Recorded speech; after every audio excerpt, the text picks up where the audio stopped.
Impossible. The word burst from Ethan's lips before he could stop himself. His voice cracked in the quiet of the lawyer's office, bouncing off the mahogany walls. His hands trembled as he unfolded the yellowed letter the lawyer had slid across the desk. The paper smelled faintly of pine and smoke, like it had soaked in decades of wilderness. The lawyer, an older man with silver hair and rimless glasses, cleared his throat politely, as though such news was routine. "Mr. Ethan Hayes," he began, his tone measured, "your late uncle, Jonathan Hayes, has left you a piece of property in his will. Specifically, a cabin in the northern mountains. By law, it is now yours."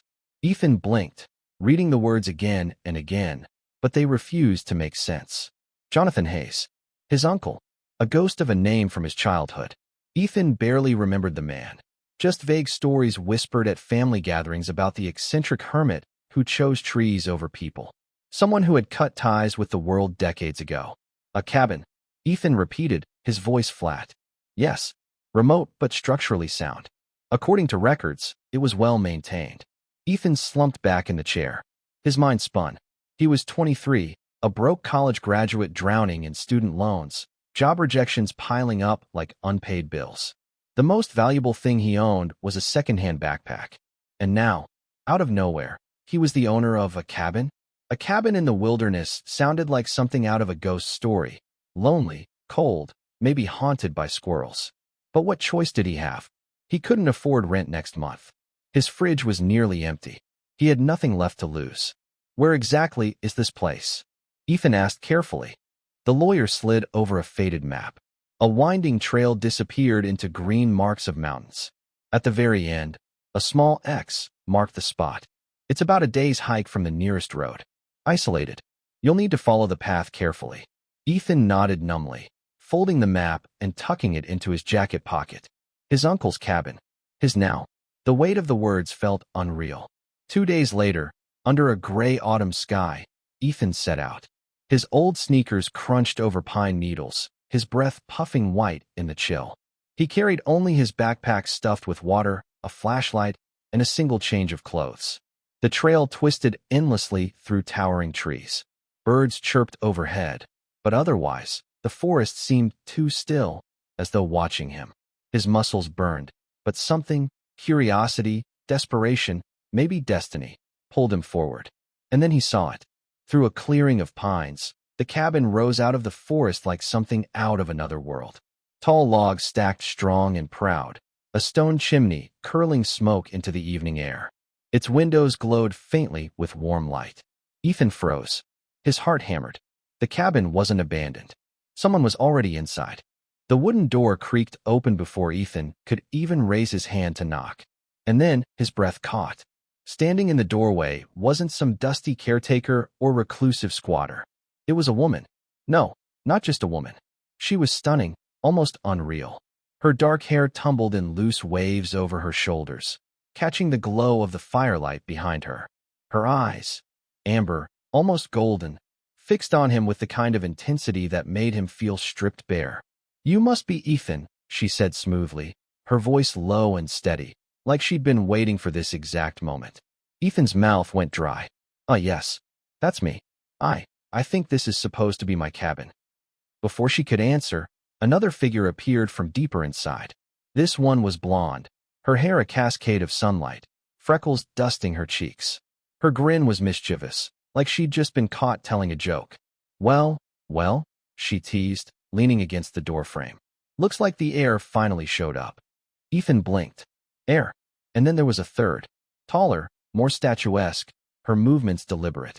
She had piercing green eyes that seemed to see through every thought in his head.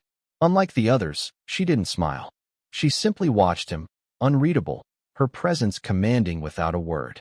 Finally, a fourth figure stepped into view. The youngest, by the looks of it. Sharp, fierce, with her dark hair pulled back in a braid. Her arms were crossed tight over her chest, her chin tilted just enough to say she didn't trust him. For women. All impossibly beautiful. All inside the cabin that, according to the letter, belonged to him. Ethan swallowed hard, gripping his backpack strap like it was a lifeline. "Sorry, I think there's been some mistake. I didn't know anyone was living here." The first woman, the brunette, smirked, her lips curving like she knew something he didn't. She stepped closer, her voice dropping just slightly, enough to pull him into her gravity. "No mistake," she said. "We've been here long before you. And we knew you'd come eventually." Ethan's head spun. "They knew?" The blonde giggled, nudging the tall, green-eyed one. "Look at him, Vivian. He's about to pass out." Vivian, that must be the tall one, didn't react. She simply raised a brow, her green eyes never leaving Ethan's. The youngest, still leaning back with her arms crossed, finally spoke, her tone edged with challenge. "So this is the guy? Doesn't look like much to me." Ethan bristled. "Hey." He stopped himself, unsure what to even defend. He wasn't anything special, just broke, tired, and completely out of his depth. The brunette stepped forward again, closing the gap between them. Her presence was magnetic. "Relax," she said. "We're not your enemies. We're the ones who keep this place alive." Ethan blinked at her, confusion thick in his chest. "Keep it alive? What does that even mean?" Her smile widened, slow and daring, her eyes locking onto his like she was issuing a challenge. "The real question is," she leaned in close, her breath brushing his ear. "You think you can handle all four of us?" Ethan nearly forgot how to breathe. Ethan stepped hesitantly inside, his sneakers squeaking on the polished wooden floor. The air was warm, rich with the smell of herbs and firewood. For a moment, he forgot about his confusion, his exhaustion, his worries, because the cabin didn't feel like some abandoned relic. It felt alive. Bundles of dried sage and lavender hung from the ceiling beams. Old books stacked in precarious towers leaned against the walls, their spines cracked with age. A fire roared in the stone hearth, casting flickering shadows that made the space feel both comforting and mysterious. The brunette, the one who'd opened the door, moved gracefully to the hearth, her long fingers stirring a pot that simmered over the flames. The blonde darted past him with playful energy, tugging him toward a heavy wooden table. "Sit, city boy. You look like you're about to keel over." Ethan dropped his backpack beside the chair and lowered himself cautiously, every muscle stiff. His eyes darted between the four women. They moved around the cabin like they belonged to it, each claiming a space without words. The brunette, Celine, he learned as she finally introduced herself, was the leader. Calm, collected, every word from her lips seemed deliberate. The blonde was Harper, light-hearted and mischievous, always grinning like she enjoyed some private joke. The tall one, Vivian, barely spoke, her silence louder than most people's words. And the youngest, Lila, never stopped watching him, her sharp eyes tracking his every move like she expected him to break something. Celine placed a steaming bowl of stew in front of him. "Eat. You've traveled far." He hesitated, then picked up the spoon. The stew was thick, hearty, laced with wild herbs he couldn't name. It warmed his body instantly, but not his nerves. Finally, he couldn't take it anymore. "Okay," Ethan blurted, setting the spoon down with a clatter. "I need answers. Who are you people?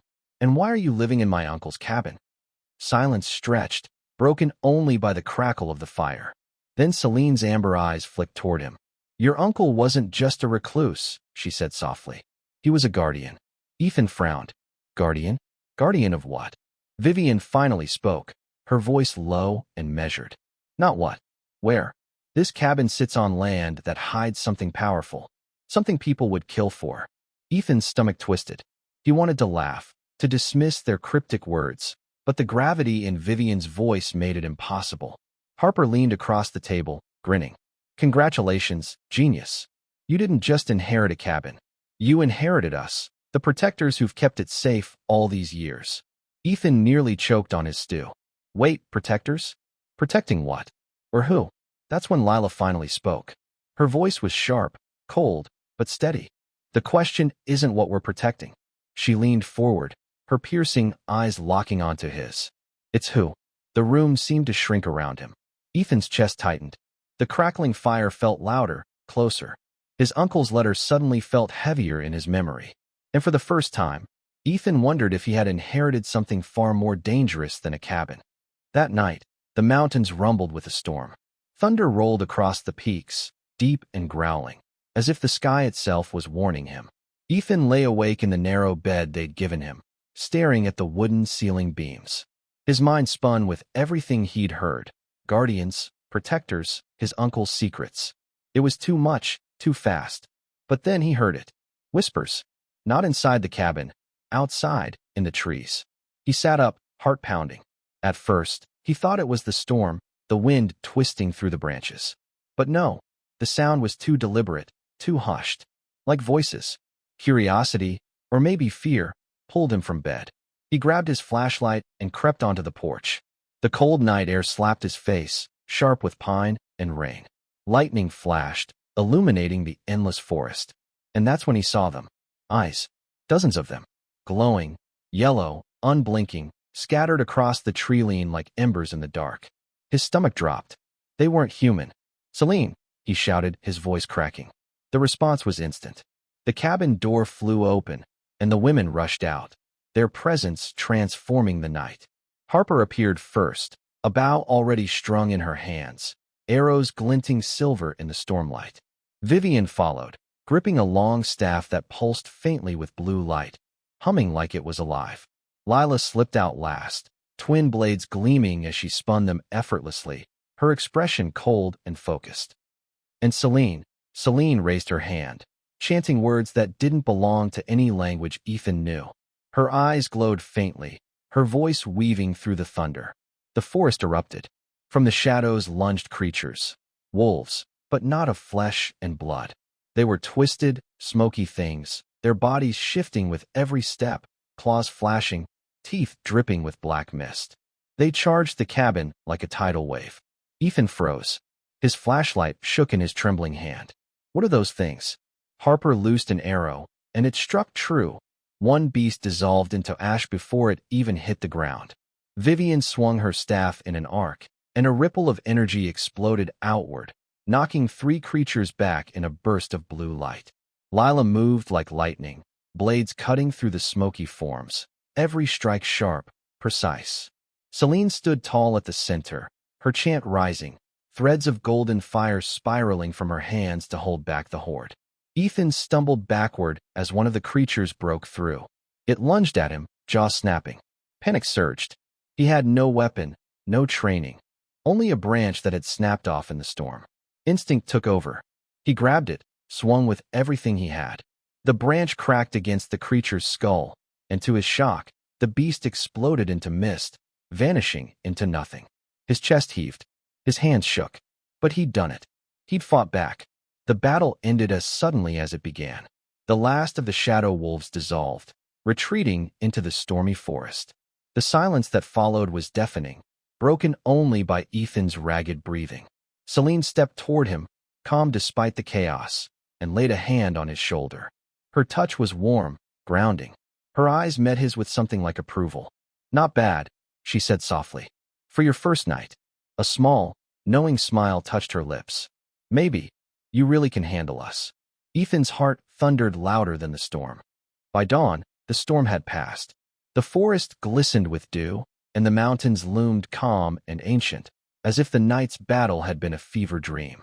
But Ethan knew better. His world had shifted forever. The cabin, surprisingly, looked almost untouched. The fire in the hearth still burned warmly, the smell of herbs and smoke grounding the space. Inside, the 4 women moved with their usual poise, as if fighting shadow wolves in the middle of the night was no more extraordinary than sweeping the floor. Ethan sat at the long wooden table, his hands wrapped tightly around a steaming mug. His body ached from the fight, his palms sore from gripping the broken branch. Every time he blinked, he saw glowing eyes in the dark. Harper plopped down across from him, balancing a piece of bread on her finger like it was a game. "Not bad, hero," she said with a lopsided grin. "Didn't think you had it in you to swing a stick like that." Ethan gave a shaky laugh. "Trust me, neither did I." Vivian entered quietly, carrying a clay teapot. She poured tea with elegant precision, her green eyes softening as they landed on him. "Instinct saved you last night," she said. "But instinct won't be enough next time. If you're truly your uncle's heir, you'll need training." The weight of her words settled heavy on Ethan. Training. Heir. Next time.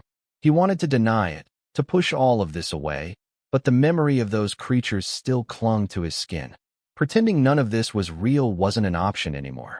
Lila leaned against the wall, arms crossed. her expression as guarded as ever. "Just don't slow us down," she muttered. "We can't babysit you." Ethan's jaw tightened, but before he could respond, Celine stepped forward. Calm, steady, her presence filled the room like sunlight through a window. She placed a hand on the back of his chair, her amber eyes locking onto his. "Stay," she said simply. "Learn. Protect. Together, we are stronger. That's what your uncle believed, and that's why he chose you." Ethan swallowed hard, looking from one face to the next.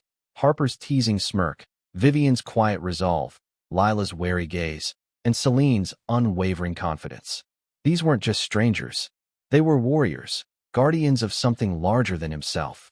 And for some unfathomable reason, his uncle had trusted him to join them.